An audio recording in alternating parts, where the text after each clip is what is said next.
Alô, alô, alô, alô, minha gente. Começando aqui, hein? Bom ver vocês. Vão, por favor, escrevendo aqui de que lugar do Brasil vocês estão assistindo, ok? Já estou vendo aqui, ó, Olho d'Água das Flores, em Alagoas. Estou vendo aqui Salvador, Bahia. Estou vendo mais gente entrando aí. Vão escrevendo aí, por favor. Hoje nós temos aqui nessa nossa série de encontros que nós estamos fazendo, o tema que foi anunciado. Aliás, eu quero até pedir desculpa a vocês que 2 dias atrás eu não pude fazer porque estava bastante rouco. Ainda estou, né? Vocês estão vendo aqui que eu estou meio afônico aí. E naquela ocasião, e também hoje, né? O tema é justamente esse, ligado à administração contratual. Outro dia até minha mulher estava perguntando: o que é isso, administração contratual? É um trabalho de advogado das construtoras? Eu disse: não. Quer dizer, também é, mas o advogado é apenas um dos personagens que entra dentro desse grande conjunto de ações que fica embaixo desse guarda-chuva chamado administração contratual. Eu, na verdade, se tivesse que definir o que é isso, a administração contratual, eu definiria, se eu estivesse fazendo um dicionário, por exemplo, como o conjunto de ações para que o contratado seja condignamente remunerado por aquilo que ele fez e que o contratante não pague a mais por aquilo que ele recebeu. Eu gostei dessa definição, né? E se você parar para olhar, essa definição, o que é que tem permeando ela? Justiça, né? Equilíbrio. Equilíbrio. Porque esse balanço de forças é o que mantém a obra funcionando em paz. Então, a administração contratual, nessa definição que eu criei aí, que é um conjunto de ações para que o construtor seja remunerado por aquilo que ele fez. Daqui a pouco eu vou retalhar cada parte dessa definição. E que o contratante não pague a mais por aquilo que ele recebeu. Então, veja só, a administração contratual, por essa definição, é uma via de dois sentidos. Não é verdade? Quem faz a administração contratual? O contratante e o contratado. Agora, uma pergunta que uma pessoa fez. Quando você fala contratante e contratado, é o caso de uma obra pública, ou o caso de uma construtora que está construindo para um grupo econômico, né? Está fazendo um hotel, está construindo algo para uma concessionária de rodovia, de aeroporto. Mas no mercado imobiliário tem administração contratual? Claro, claro. Você concorda que tem muita incorporadora que contrata uma construtora para fazer o serviço? Não tem um contrato aí? E esse contrato existe mesmo quando a incorporadora e a construtora pertencem ao mesmo grupo, mas que são negócios diferentes. Às vezes essa aqui tem um presidente, essa aqui tem outro presidente, né? E isso tudo requer administração contratual. E aí, se eu pudesse pegar, gente, e fazer uma cronologia de uma obra, porque a administração contratual, outro dia eu fui aqui no estado da Bahia, conversar aqui com o secretário, e ele ouviu essa frase lá na mesa, lá na reunião, administração contratual. Ele disse: isso é coisa de construtor que quer fazer pleito. Eu digo: pô, mais ou menos, né? O pleito é o fim do tubo. É o produto da administração contratual. Mas a administração contratual não é fazer pleito. Aliás, se o contrato for bem feito e a obra for bem gerenciada do ponto de vista da administração contratual, o pleito some. o pleito some. Porque o que é o pleito? É o mecanismo pelo qual uma parte ou outra. Ah, mas pode ter o contratante fazendo pleito? Claro, claro, claro. Então, veja só, o pleito é o quê? Uma parte se insurgindo, né, contra a outra, dizendo: peraí, você, se for um pleito da contratada, que é mais comum, eu fiz algo que não estava no meu preço, isso não está no meu escopo, né? Esse é um pleito. E você nunca me pagou. Mas pode ter o pleito do contratante. Vou dar um exemplo. Vou dar um exemplo aqui. Você foi fazer alguma coisa e você quebrou uma parte aqui do meu hotel que estava em funcionamento. Esse é um pleito. Olha um pleito aqui que aconteceu. Você atrapalhou o funcionamento do meu porto ao fazer a sua obra, tá? Isso me criou aqui um problema. Mas nessa cronologia de que eu estou falando, onde é que começa a administração contratual? Aí eu quero falar com você, engenheiro. Você aí, que nunca leu o contrato. Você aí, que não gosta de ler contrato. Que é um porre de ler contrato, né? Aliás, eu chego nas obras e pergunto: quem aqui já leu o contrato? Ninguém. Ninguém. Nem um advogado, às vezes. Então, veja só. Nasce do contrato, né? Nasce lá da, da minuta contratual. E aí o que eu vejo, e nisso o Brasil é craque, é que é o seguinte: entra uma pessoa do jurídico, pega a minuta que aquela empresa, aquele órgão contratante, usava, e o cara parece que tem que botar uma contribuição dele. Aí vai lá, inclui um inciso, inclui uma cláusula, funde duas cláusulas, divide uma cláusula em dois. Quantos contratos eu já peguei que tinham inconsistência entre cláusulas? Inúmeros. Eu estava assessorando uma mineradora outro dia no Maranhão. No contrato tinha cláusula 17. Cláusula 17. A contratada, ou seja, a construtora que vai fazer o trabalho lá na mineração, na mina, é responsável por bancar todos os insumos para execução do serviço. Aquela cláusula retórica comum. Beleza. Num determinado anexo, anexo H, estava lá. A contratante, a mineradora, fornecerá ar comprimido e água. Beleza? Qual foi a primeira vez que se leu isso? No meio do contrato. Verdade, verdade. E aí o que fez aquela construtora? Alguém estava lendo e disse: porra, peraí, velho, eu vou cobrar isso aqui do meu cliente. E aí foi atrás. E o cliente disse: não, negativo. O que vale mais é a cláusula. Qual foi o número que eu disse? 17, né? A cláusula 17 vale mais do que o anexo H. Não, o anexo H e a cláusula 17 valem por igual. Não, o anexo vale mais do que a cláusula. Pediram um parecer de um advogado de renome, o cara cobrou 100 mil reais, para dizer quem é que prevalecia, se era a cláusula do contrato ou o anexo. Vocês concordam que esse é o dinheiro mais mal gasto? Não porque não tivesse assim, um bom trabalho do advogado, mas eu digo assim, era um dinheiro que não precisava ser gastado, porque ninguém fez a administração contratual na época da redação da minuta do contrato. E aí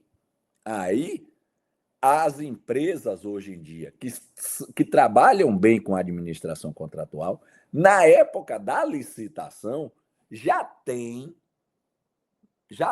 a orientação até de fazer as perguntas dos esclarecimentos sobre o edital, porque isso também compõe aquele conjunto probatório, se depois você precisar fazer um pleito, ou se você for para uma perícia, ou se você for para uma arbitragem, entendeu?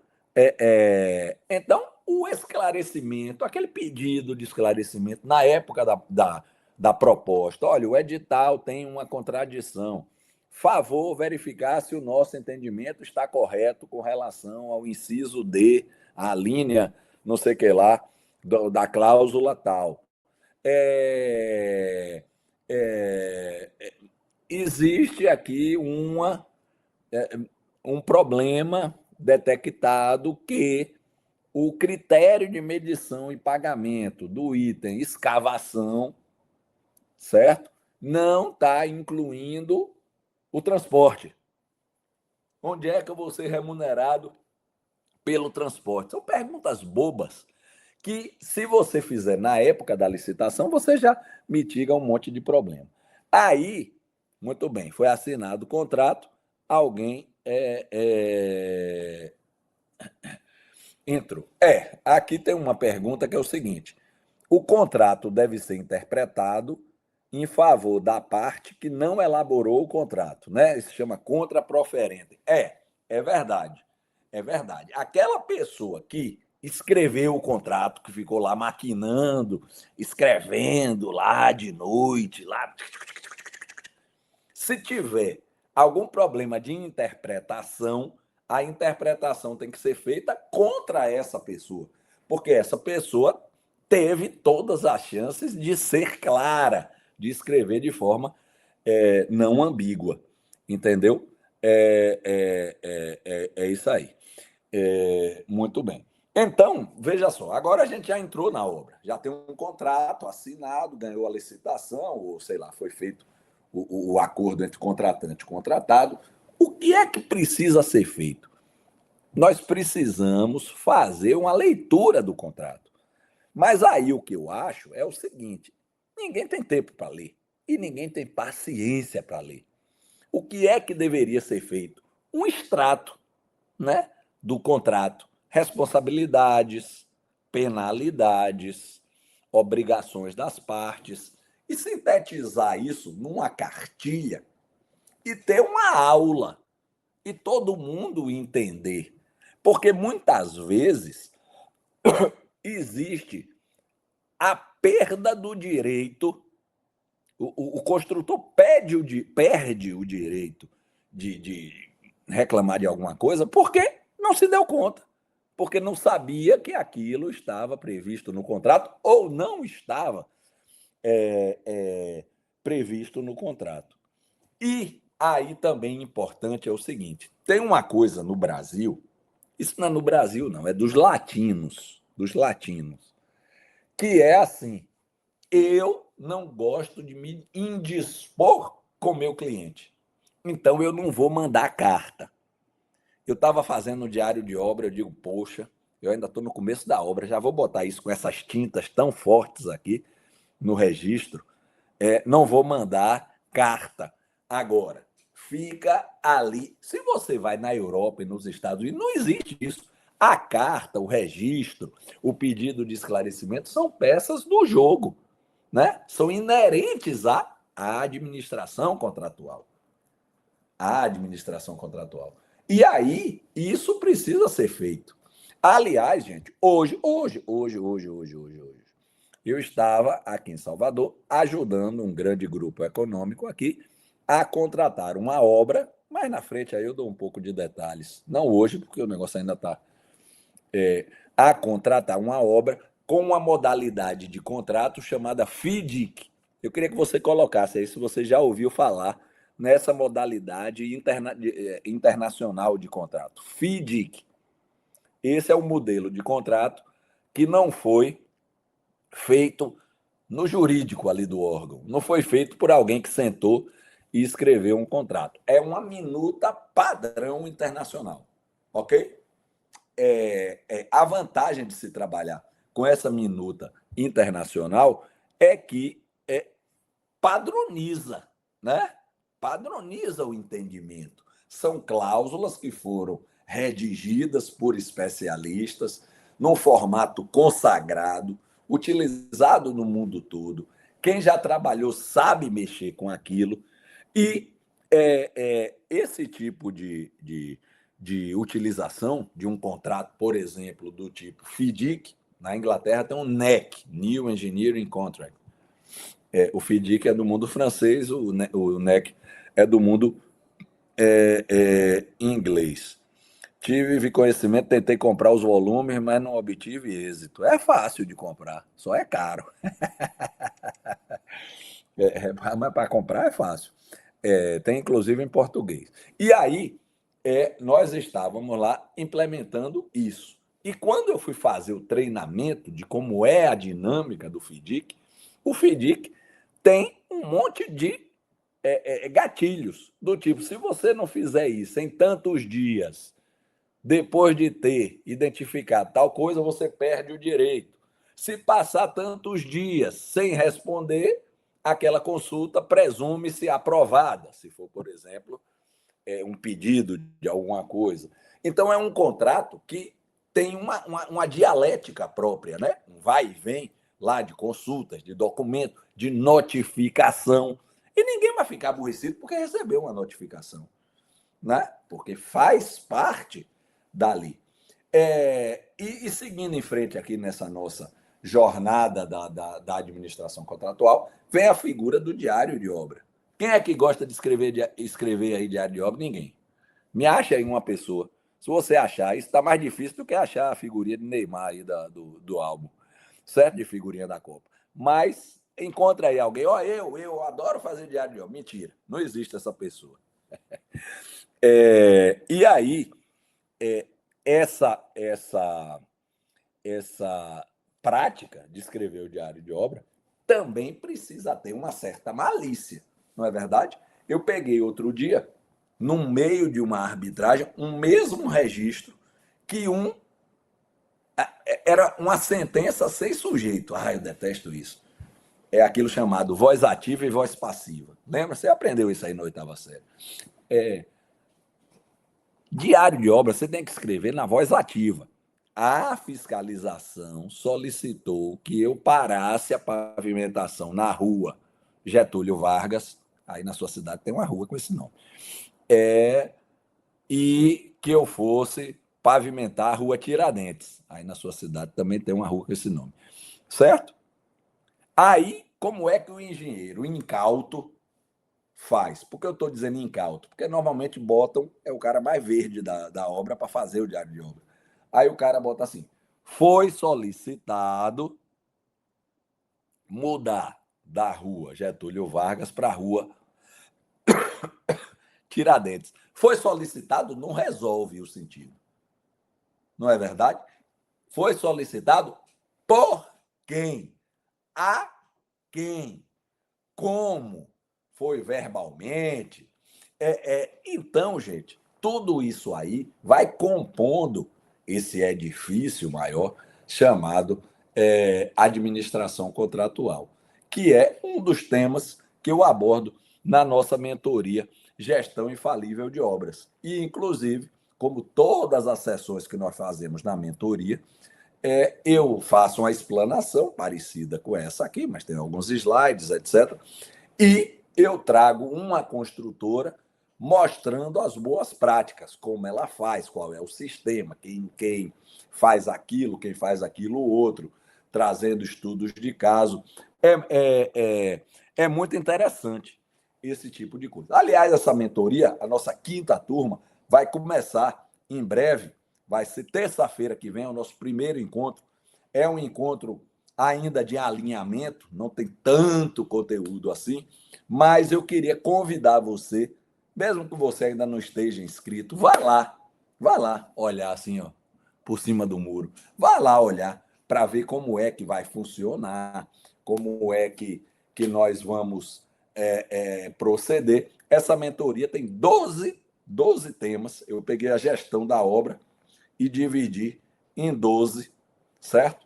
Em 12 temas, são 12 semanas sobre gestão de obra, aí com o viés do gestor da obra. Seja você de planejamento, seja você de orçamento, seja você da produção, seja você de suprimento, seja você da sede ou da obra, mas você vai ter um apanhado grande. E é bastante didático, é muito prático. Eu trago bons conceitos, eu trago boas práticas, eu trago exemplo, trago estudo de caso e cada semana você tem uma empresa convidada mostrando aquele assunto na prática. Porque eu queria fazer uma pergunta a você. Se eu lhe perguntar assim, quantas construtoras você conhece pelo nome? Você me dá 50 nomes aqui. Agora, quantas construtoras você conhece por dentro? Escreva aqui.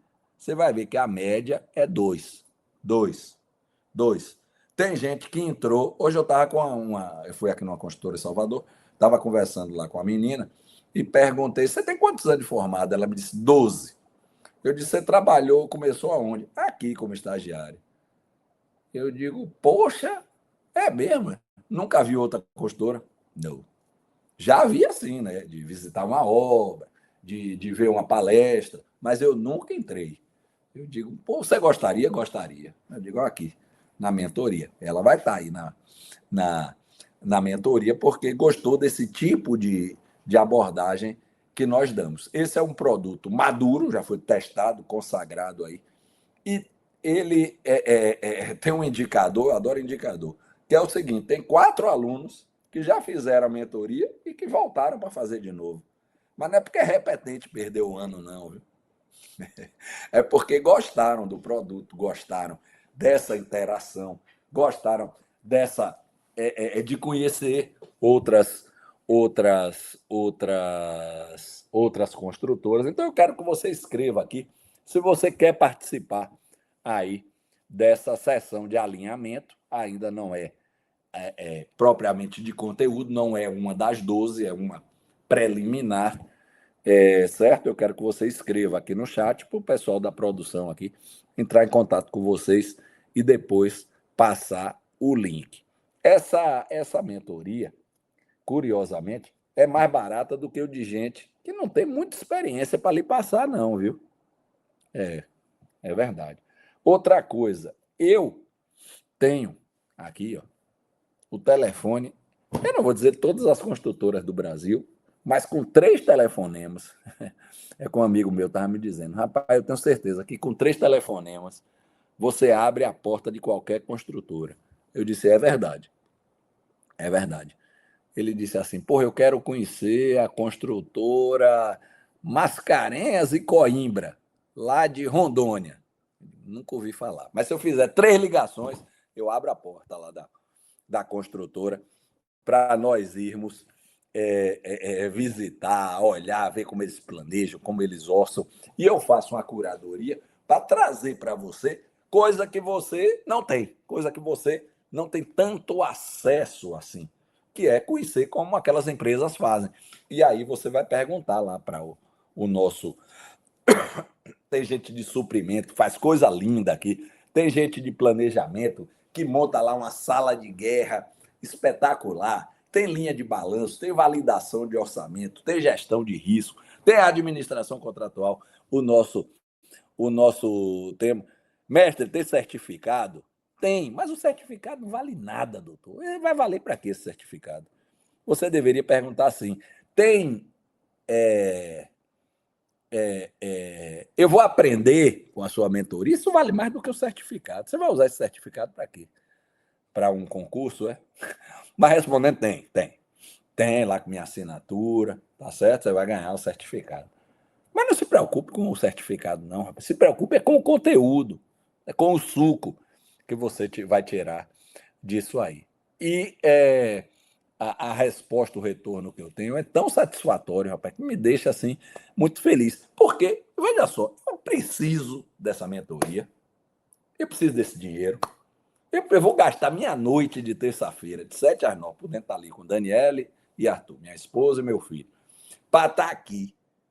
Vai me dar mais dinheiro, vai me dar notoriedade, vai me dar. Porra! Não, eu estou fazendo isso porque, é o que meu pai disse, é um lado meio missionário que eu tenho, de ajudar o nível geral da engenharia brasileira. Aquele é o lema aqui do Instituto Aldo Matos, é colocar um tijolinho a mais no seu edifício profissional. É para isso que eu vou fazer, certo? É para ajudar vocês. E eu vejo como as construtoras, como as pessoas amadurecem. Amadurecem. E é isso aí, gente. Bom, eu já falei demais por hoje, nós já estamos chegando aqui no final. Ah, e tem um sorteio para você que ficou aí no final. tem um sorteio. Eu vou fazer o seguinte: nas sessões passadas, eu sorteei para quem estava fazendo aniversário mais perto do aniversário de Neymar, porque foi no dia da convocação. O outro foi quem fazia aniversário mais perto do meu, o outro foi mais perto de meu filho. E agora eu vou fazer aqui, dar a quem fizer o aniversário mais perto do dia de nascimento de minha esposa, que é 14 de setembro. 14 de setembro. Quem será? Veja aí, Luciana, quem é que vai se manifestar aí? 14 de setembro. Vamos ver quem aparece aí, quem é a pessoa, o ganhador. 14 de setembro. Bom, se você faz aniversário em fevereiro, março, não adianta botar aqui, porque a chance de ganhar é muito pequena, né?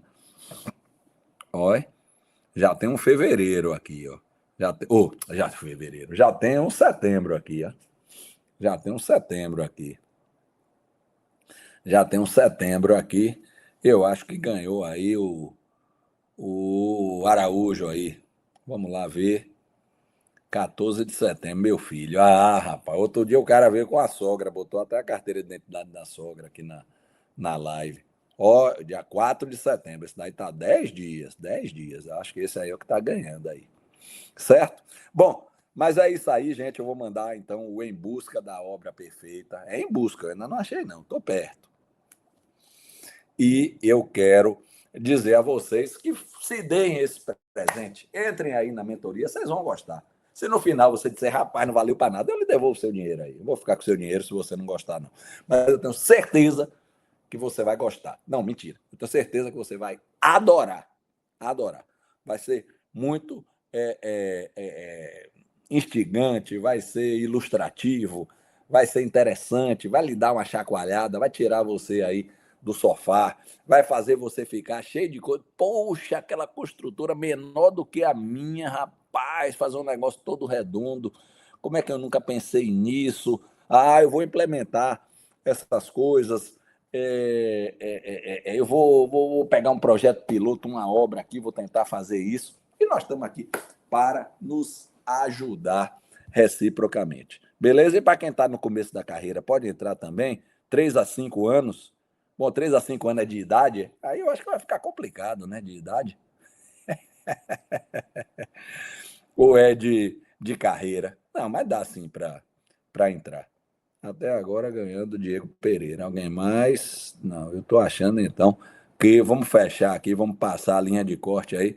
Ganhou Diego Pereira. Diego, por favor, entre em contato aí com o pessoal e você manda seu endereço aí que o livro vai chegar às suas mãos. Beleza, gente? Então é isso aí. Obrigado. Um grande abraço para vocês. Agora, é igual como eu fiz um sorteio aí outro dia, assim, quem ganhar tem que ler. Não é para botar na prateleira, não. Tem que ler, ok? Tem que ler e divulgar. Joia? Então foi massa aí, gostei de falar de administração contratual com vocês. Teremos aí encontros ao longo da mentoria, são 12 encontros, ainda tem um encontro individual, um a um, com cada pessoa aí, você querendo conversar comigo, desabafar, falar de carreira, falar de processo, falar de planejamento, falar de organização de empresa, falar de, sei lá, de sucessão, falar de problemas aí que você encontra na carreira, você também tem essa sessão individual que vai como um bônus aí da nossa mentoria. E no final da mentoria ainda tem um encontro de nós todos aí para visitar obras. Isso depois, ao longo da mentoria, os próprios alunos vão montando essa parte aí extracurricular, vamos dizer assim. Beleza, gente? Então, um grande abraço para vocês, saúde, sucesso e nos vemos na mentoria. Semana que vem já é o alinhamento. Beleza? Grande abraço, gente. Saúde, sucesso. Abração para vocês.